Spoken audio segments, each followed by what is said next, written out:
মৰমৰ ছাত্ৰ-ছাত্ৰীসকল capsule coaching centre YouTube চেনেললৈ আপোনালোকক আজি পুনৰবাৰ স্বাগতম। আজি আপোনালোকৰ বাবে সপ্তম শ্ৰেণীৰ অসমীয়াৰ লেসন 15ৰ গড়গাঁও নামৰ পাঠটোৰ সকলো পাঠভিত্তিক প্ৰশ্ন উত্তৰ লগতে পৰীক্ষাত আহিবলগীয়া গুৰুত্বপূৰ্ণ প্ৰশ্ন উত্তৰসমূহ অতি সহজ আৰু চুটিকে আলোচনা কৰিম। তো গড়গাঁও নামৰ কবিতাটোৰ কবি হল কবি বিনন্দ্ৰ চন্দ্ৰ বৰুৱা। তো এই কবিতাটো তোমালোকে ভালদৰে লয় আৰু ছন্দ ৰক্ষা কৰি আবৃত্তি কৰিবা। তাৰ পিছত জানো অহাত এই বিনন্দ্ৰ চন্দ্ৰ বৰুৱাৰ বিষয়ে এইখিনি তোমালোকে ভালদৰে পঢ়িবা কি বিনন্দ্ৰ চন্দ্ৰ বৰুৱাক ধনী কবি ৰূপে খ্যাত।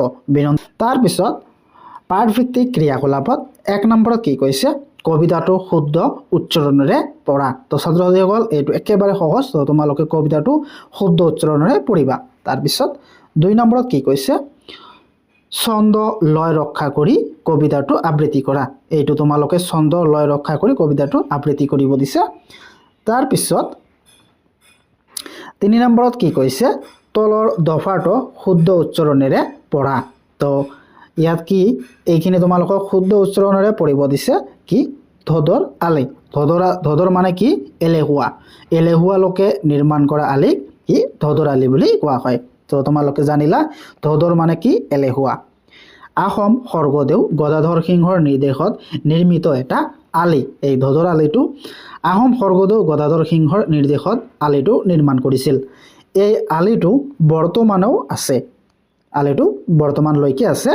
আলিটোৰ এমূৰে আছে বৰ্তমানৰ ডিব্ৰুগড় জিলাৰ নামৰূপ আৰু আন্তমূৰে আছে বৰ্তমান গোলাঘাট জিলাৰ কামাৰবান্দা। আলিটো দীঘলে প্ৰায় 210 কিলোমিটাৰ। এই আলিটো স্বৰ্গদেৱে কাম কাজ নকৰি শুই বহি থকা এচাম ধদক বাধ্যতামূলকভাৱে নিয়োগ কৰি নিৰ্মাণ কৰিছিল, সেয়ে এই আলিটোৰ নাম ধদৰ আলি। তো এইখিনি তোমালোকে ভালদৰে শুদ্ধকৈ পঢ়িবা।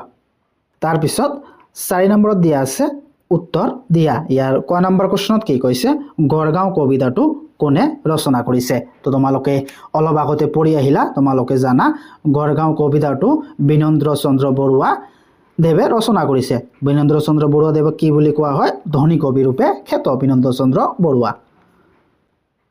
তো তোমালোকে এনেদৰে লিখিবা গড়গাঁও কবিতাটি বিনন্দ্ৰ চন্দ্ৰ বৰুৱাই ৰচনা কৰিছিল। তাৰপিছত কোৱেশ্চন খত কি কৈছে গড়গাঁও কবিতাটিৰ ৰচকজনক কি কবি বুলি জনা যায়। তো তোমালোকে অলপ আগতে শুনিলা কি বিনন্দ্ৰ চন্দ্ৰ বৰুৱাক বা গড়গাঁও কবিতাটিৰ ৰচকজনক ধনী কবি বুলি জনা যায়। কি কবি ধনী কবি।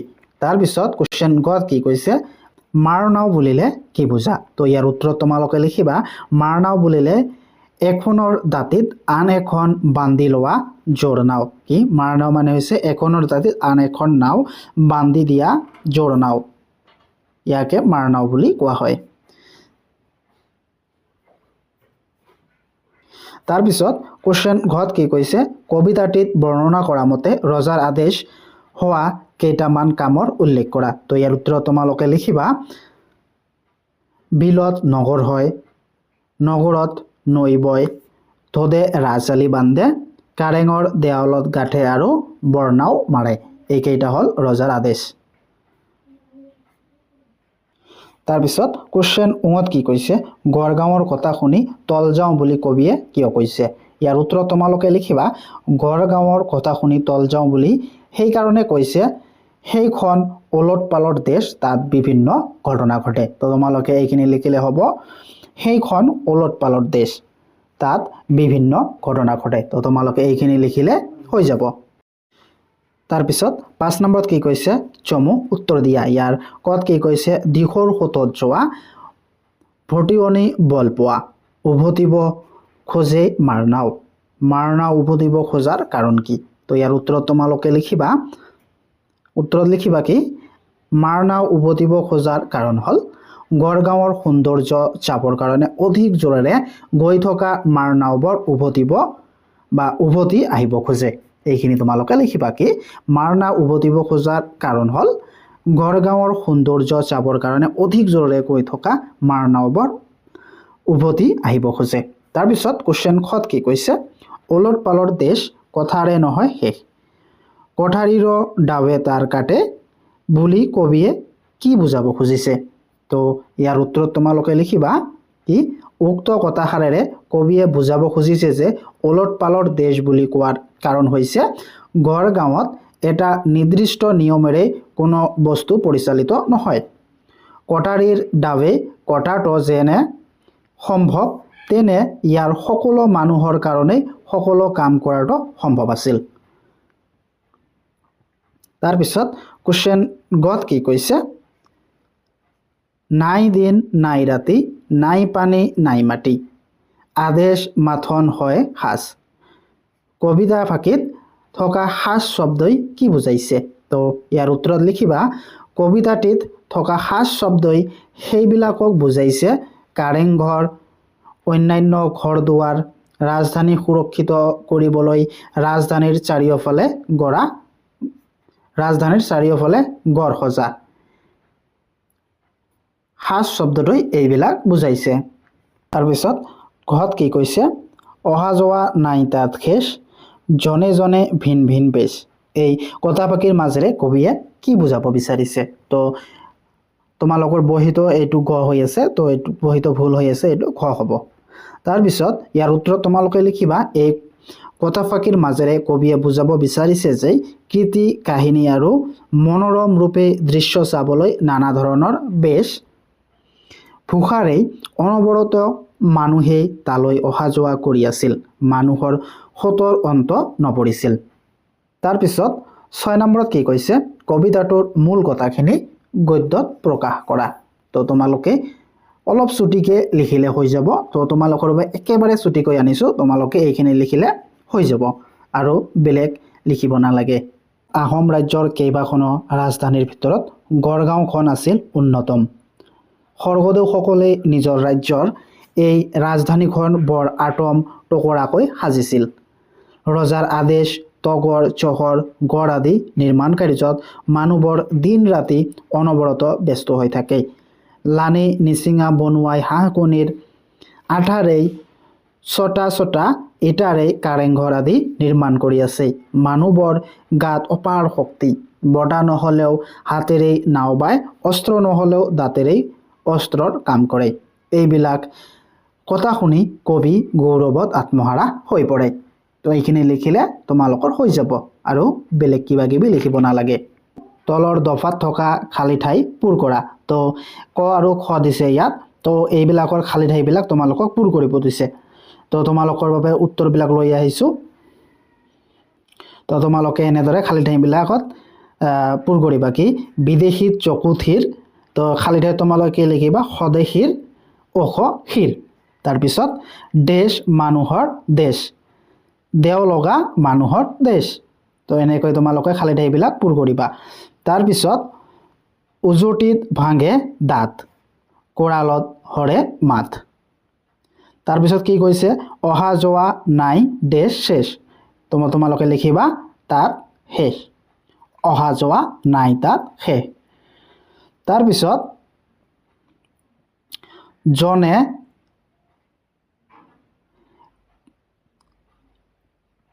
কি লিখিবা জনে জনে ভিন ভিন বেশ জনে বেশ তাৰপিছত খত কি খতো এনেদৰে লিখিবা সকলোৰে আছে কাম খাইতে লিখিবা কাম নোহোৱাৰ নাই নাম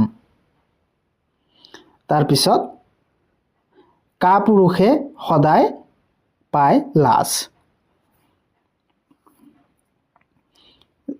নাই দিন তো খালি ঠাইত লিখিবা নাই ৰাতি নাই পানী নাই মাটি আদেশ মাথন হয় সাজ তো তোমালোকে লিখিবা মাথন খালি ঠাইত লিখিবা মাথন তাৰপিছত ইচ্ছা যেনে স্বৰ্গ মহাৰাজ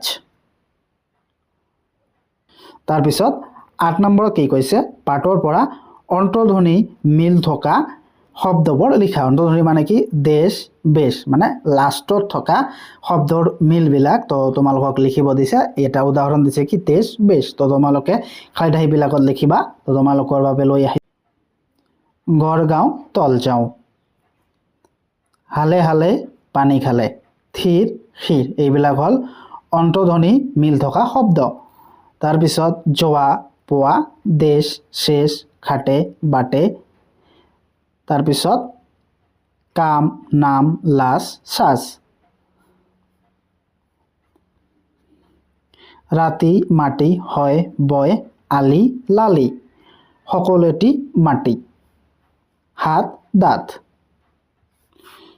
তাৰপিছত 9 নম্বৰত কি কৈছে কংস দিয়া শব্দবোৰ সংহৰ অৰ্থৰ লগত মিলোৱা তো এটা তোমালোকৰ বাবে কৰি দি আছে ভটিয়নি এজুকাৰ লগত মিলিব নৈৰ ভাটি বা নামনিলৈ বৈ থকা তাৰপিছত বল পোৱা কি শক্তি পোৱা মানে কি শক্তি পোৱা তাৰপিছত মাৰনাও তো মাৰনাওটো কি এখনৰ দাঁতিত তো তোমালোকে অলপ আগতে পঢ়ি আহিলা মাৰনাও মানে হৈছে এখনৰ দাঁতিত আন এখন বান্ধি লোৱা জোৰ নাও তাৰপিছত ওলট পালট মানে কি ওলট পালট মানে তল ওপৰ হোৱা তো কত আছে তল ওপৰ হোৱা ওলট পালট মানে তল ওপৰ হোৱা বা কৰা তাৰপিছত বিদেশীৰ অৰ্থ কি পৰদেশ বা যিটো নিজৰ দেশৰ নহয় তাৰপিছত শিৰ ইয়াৰ অৰ্থ হ'ল মূৰ তাৰপিছত কোৰালৰ অৰ্থ কি বহু লোকে একেলগে কৰা হাই উৰুমি তাৰপিছত সাজ তো ইয়াৰ অৰ্থ কি সাজৰ অৰ্থ কি নিৰ্মাণ কৰা বা প্ৰস্তুত কৰা তাৰপিছত ধোত ইয়াৰ অৰ্থ কি হ'ব ধোতৰ অৰ্থ অলপ আগতে পঢ়ি আহিলা এলেহুৱা বন বাৰী নকৰি বহি থকা মানুহ তো এনেকৈ তোমালোকে মিলাই ল'বা তাৰপিছত ভাষা অধ্যয়নত 10 নম্বৰত কি কৈছে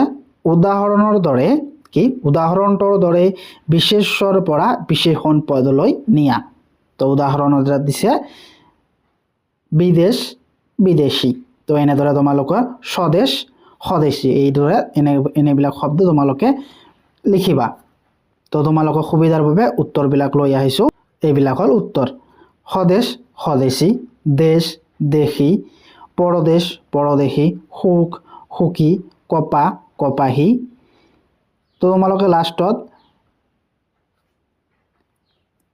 এইটো লগাই দিলে হৈ গ'ল গোলাপ কি গোলাপী এইটো গোলাপী হ'ব গোলাপী তাৰপিছত বাদাম বাদামী দুখ দুখী তাৰপিছত জানো অহাত অসমীয়া ভাষাত এনে কিছুমান শব্দ আছে যিবোৰ একাধিক অৰ্থ প্ৰকাশ কৰে যেনে সাজ নিৰ্মাণ কৰা আৰু এটা সাজ মানে হৈছে পোশাক কি এটা সাজ মানে হৈছে নিৰ্মাণ কৰা আৰু এটা সাজ মানে হৈছে পোশাক আৰু এটা সাজ এইটো ওপৰত চন্দ্ৰবিন্দু আছে এইটো হ'ল গধূলি সাজ এইটো সাজ মানে হ'ল বাচন তাৰপিছত গড় নাকৰ ওপৰত খৰক থকা জন্তু এইটো কি আমাৰ যে যেটো এশিঙীয়া গড় আছে ইয়াক গড় বুলি কোৱা হয় গড় শত্ৰুত বাধা দিবলৈ খজা ওখ আৰু দীঘল বেৰ তাৰপিছত গড় অবাধ খেতি নকৰা বা পতিত মাটি আৰু এটা গড় মানে হৈছে কি একে জাতীয় একাধিক সংখ্যাৰ সমষ্টিক শাৰী সংখ্যাৰে হৰণ কৰি পোৱা ফল ইয়াকো গড় বুলি কোৱা হয় তাৰপিছত 11 নম্বৰত কি কৈছে বাক্য ৰচনা কৰা বাৰ এটো হল সপ্তাহৰ বাৰ এটো বাৰ হল সংখ্যা তাৰপিছত পাৰ এটো হল নদীৰ পাৰ আৰু এটা পাৰ হৈছে চৰাই টকা এটো হল টকা পইচা এটো টকা হল বাহৰ এবিধ বাদ্য তো এইবিলাকৰ বাক্য ৰচনা কৰিব লাগে